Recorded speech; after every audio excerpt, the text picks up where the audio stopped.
안녕하세요. 디자이너 안현정입니다.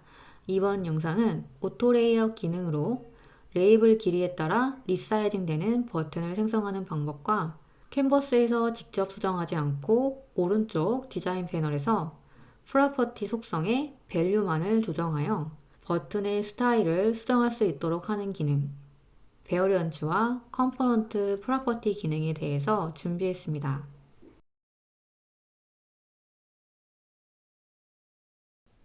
버튼 기본 형태를 살펴볼게요. 버튼의 클릭 영역인 컨테이너, 그리고 그 안에 텍스트, 이 텍스트를 레이블이라고 정의를 합니다. 그 밖에 이 버튼을 구성하는 옵션으로 아이콘이 있는데요. 이 아이콘의 유무 또는 아이콘만 있는 버튼도 있습니다. 또한 버튼의 형태로 기능의 위계를 정하곤 하는데요. 보통 왼쪽이 더 중요한 액션, 오른쪽의 형태는 왼쪽보다 덜 중요한 액션에 사용됩니다.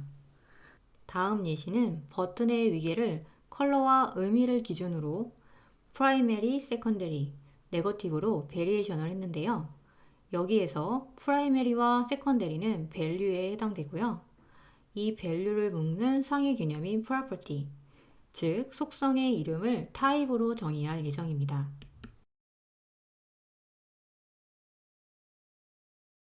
디폴트 페이지의 이름을 버튼, 오른쪽에 플러스 버튼 클릭해서 아이콘즈 페이지를 추가합니다.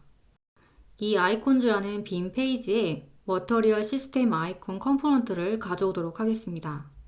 이는 구글 폰츠에서 제공하는 피그마 파일로 피그마 커뮤니티에서도 찾으실 수가 있습니다. 이전 영상에서 추천드렸던 이 머터리얼 디자인 아이콘즈 파일을 파일명 오른쪽에 듀플리케이트 버튼을 클릭하여 드래프트 위치에 복제를 합니다. 파일의 페이지 중 어드민 올리를 선택하고 화면에 있는 프레임을 커맨드 A로 모두 선택을 합니다. 그리고 단축키 커맨드 C로 이를 모두 복제한 다음 여러분의 작업 파일 아이콘즈 페이지에 복사한 아이콘 컴포넌트들을 캔버스에 붙여넣기 합니다. 이렇게 가져온 아이콘을 버튼 생성 시 그리고 아이콘을 수업을 할 때 사용할 예정입니다.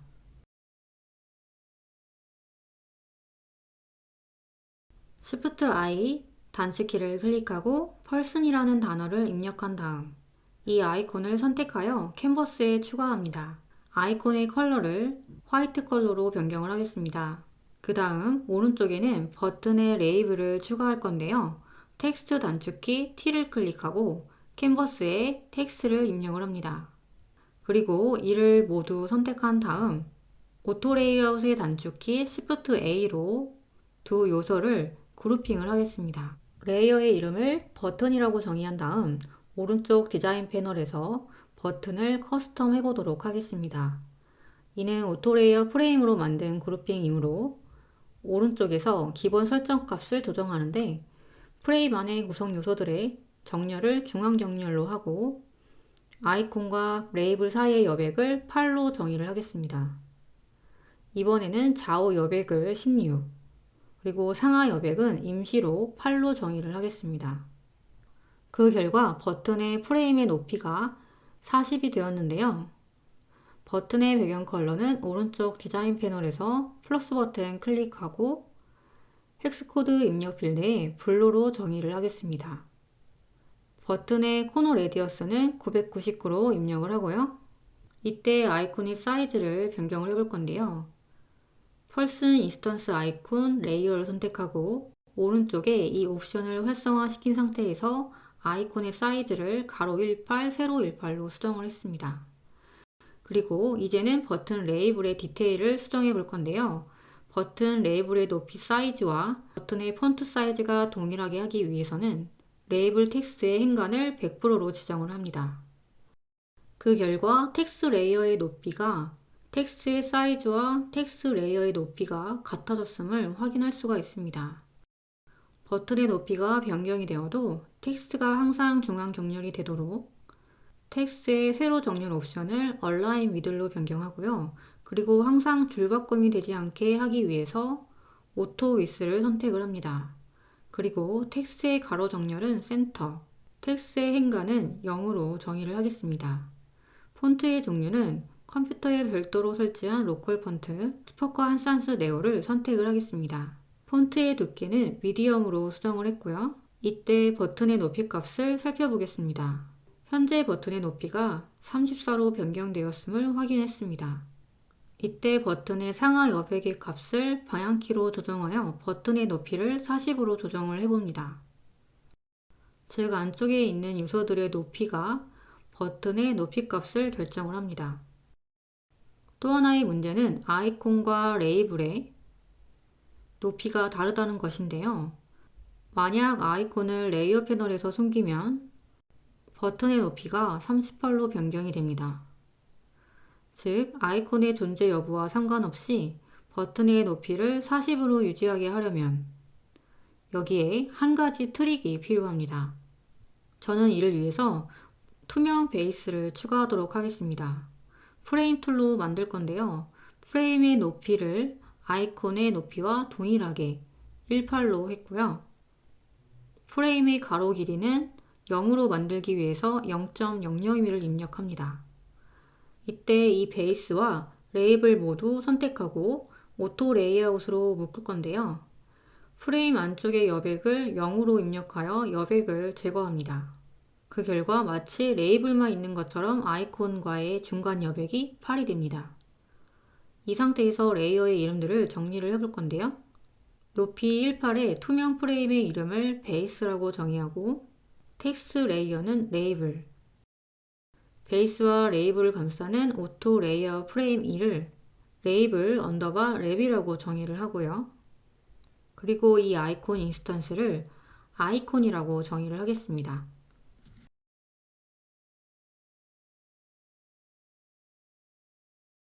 앞에서 오토 레이아웃으로 만든 이 버튼을 화면 중앙에 크리에이트 컴포넌트를 클릭하여 컴포넌트로 변환을 했습니다. 그 다음 에셋 패널로 가볼 건데요. 컴포넌트로 변환을 했기 때문에 에셋 패널에 이 버튼이 표시가 되고 있습니다. 이를 마우스로 드래그하여 캔버스에 추가하면 이는 인스턴스임을 레이어 패널에서 확인을 할 수가 있습니다.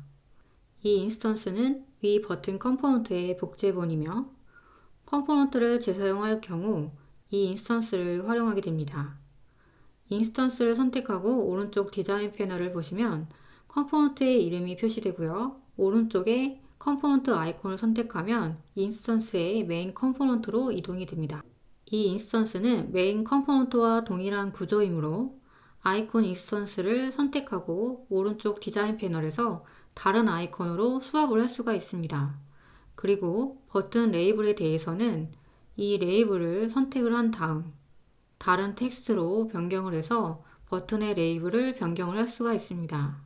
그 결과 텍스트의 길이만큼 버튼의 길이가 리사이징 되었고요. 이는 오토 레이아웃으로 만든 버튼 컴포넌트이기 때문에 가능한 결과입니다.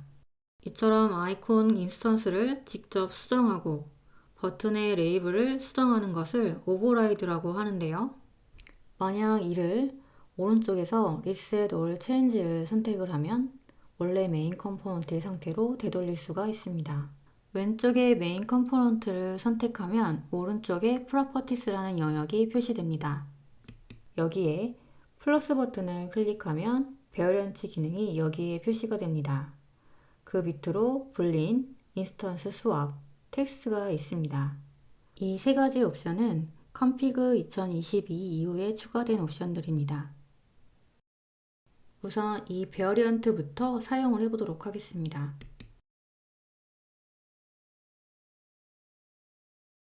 이전 영상에서는 아이콘 컴포넌트에 대해서 이 베어리언트를 활용하여 스타일을 베리에이션 해보았는데요. 이 섹션에서는 버튼에 대한 베어리언트를 생성해 보도록 하겠습니다. 우선 이 메인 컴포넌트를 선택하고 화면 중앙에 있는 이 Add 베어리언트를 클릭하겠습니다. 그 결과 기존 메인 컴포넌트가 디폴트로 표시가 되고요. 베어리언트에 의해 추가된 이 컴포넌트는 베어리언트 2로 표시가 됩니다. 두 컴포넌트를 감싸고 있는 이 점선 영역은 컴포넌트 세트입니다. 이 상태에서 오른쪽 인스턴스를 살펴볼게요. 오른쪽 디자인 패널에 프로퍼티 1이 표시되고 있습니다. 즉, 베어리언트 기능을 사용했는지 여부를 여기에서 알 수가 있습니다. 이 상태에서 오른쪽 디폴트를 선택하고 그 밑에 베어리언트 2를 선택을 합니다. 그 다음 이 베어리언트 2 컴포넌트를 선택한 다음 오른쪽 디자인 패널에서 스타일을 변경을 해보도록 하겠습니다. 그 결과 화면에 보이는 것처럼 메인 컴포넌트의 스타일이 인스턴스에 반영이 되었음을 확인할 수가 있습니다. 인스턴스를 선택했을 때 표시되는 이 값들을 보다 직관적으로 수정을 해보도록 하겠습니다. 다시 메인 컴포넌트 세트를 선택하고요. 오른쪽 디자인 패널에 프로퍼티 1을 더블 클릭하여 스타일이라고 정의를 하겠습니다. 그 결과 오른쪽 인스턴스에도 스타일이라고 표시됩니다. 그리고 스타일의 선택 옵션, 즉 밸류를 오른쪽 에디트 프로퍼티를 선택하고 밸류 밑의 값들을 클릭하여 스타일에 대해서 필드, 그리고 두 번째 베어리언트 2는 아웃라인드라고 정의를 하겠습니다. 이때 오른쪽 이 부분을 클릭하면 해당 베어리언트 컴포넌트로 이동됨을 확인할 수가 있습니다. 정리하면 두 번째 베어리언트 컴포넌트를 선택하면 오른쪽에 커런트 베어리언트라고 표시가 되고요. 그리고 속성의 이름 스타일, 그리고 밸류가 표시가 됩니다. 첫 번째 베어리언트 선택 후 오른쪽에 이 버튼을 선택하면 선택한 베어리언트에 대한 부연 설명과 그 밑에는 연관 문서에 대한 링크를 입력을 할 수가 있습니다. 이 상태에서 새로운 베어리언트 속성을 추가해 보도록 하겠습니다. 이번에는 앞에서 언급드렸던 버튼의 타입을 속성 이름으로 정의하고 속성의 밸류는 primary라고 정의를 한 다음 속성 생성 버튼을 클릭을 하겠습니다. 그 결과 타입이 오른쪽에 표시가 되고요. 마우스로 이를 드래그하여 순서를 변경해 보겠습니다. 이때 다시 인스턴스 선택하면 속성의 순서가 동일하게 적용되어 있음을 확인할 수가 있습니다.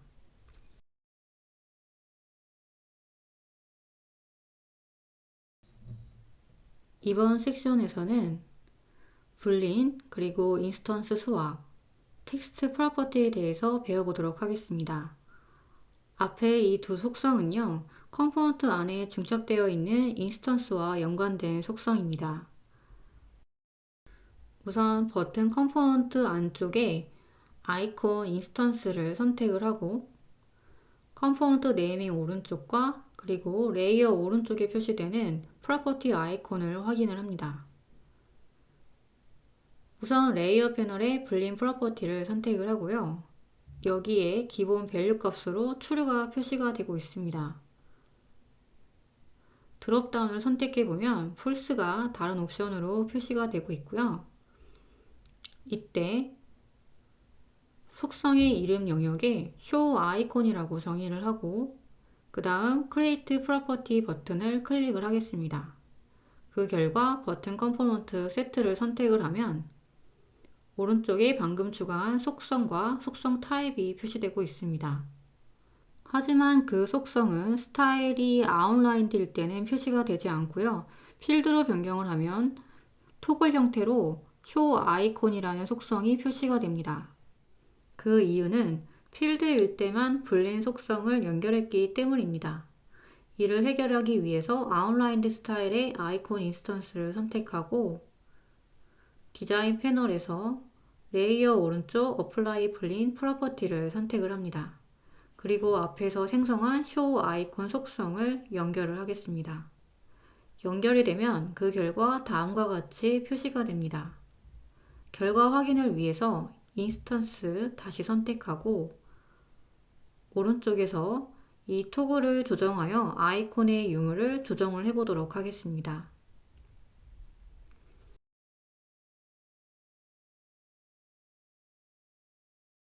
이번 속성도 역시 인스턴스와 연관이 있으므로 아이콘 인스턴스를 선택해야 합니다. 이번에는 인스턴스들을 하나씩 연결하지 않고 연결하고자 하는 아이콘을 동시에 선택할 건데요. 물론 Shift 키로 다중 선택을 할 수도 있지만 이번엔 이 조준 아이콘을 선택하여 컴포넌트 세트 안에 있는 모든 인스턴스를 한 번의 클릭으로 모두 선택을 했습니다. 이는 여러 개의 컴포넌트를 동시에 수정할 때 시간을 절약할 수 있는 멋진 기능입니다. 모든 인스턴스가 선택된 상태에서 Apply Instance Swap Property를 선택을 하고 속성의 이름을 Swap 아이콘이라고 정의를 하겠습니다. 이 속성의 이름은 Change 아이콘이라고 하셔도 무방하고요.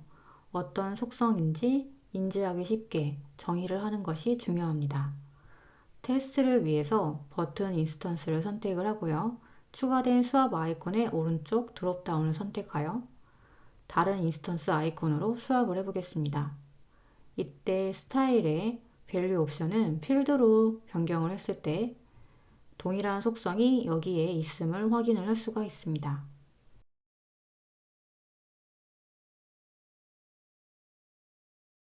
첫 번째 버튼의 레이블을 선택하고 그 밑에 표시되는 조준 아이콘을 선택하면 컴포넌트 세트 안쪽에 있는 모든 버튼의 레이블이 선택이 됩니다.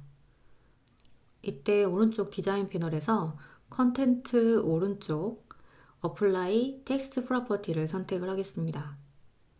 그리고 이 속성의 이름을 레이블이라고 정의를 하고요. Create Property 버튼을 클릭을 하고 이를 테스트하기 위해서 오른쪽 인스턴스를 선택한 다음 버튼 밸류 영역에 한글로 버튼이라고 입력을 해보겠습니다.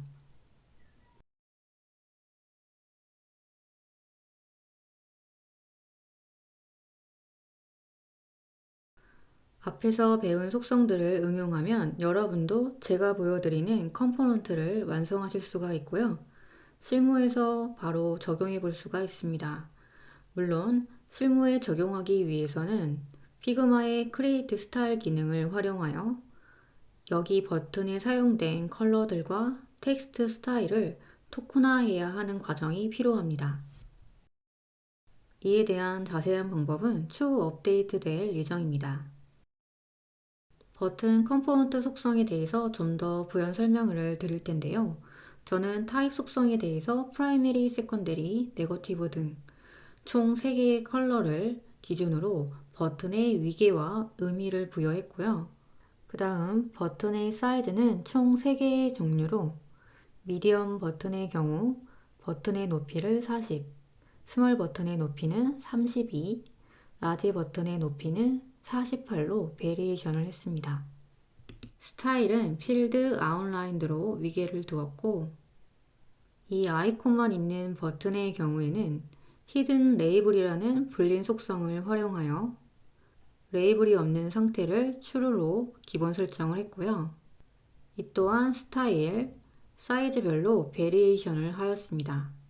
그리고 버튼에 state라는 베어리언트 속성을 추가하여 버튼의 액션을 기준으로 각 상태를 베리에이션 했습니다. 이번 영상은 여기까지이고요. 긴 영상 시청해 주셔서 감사합니다.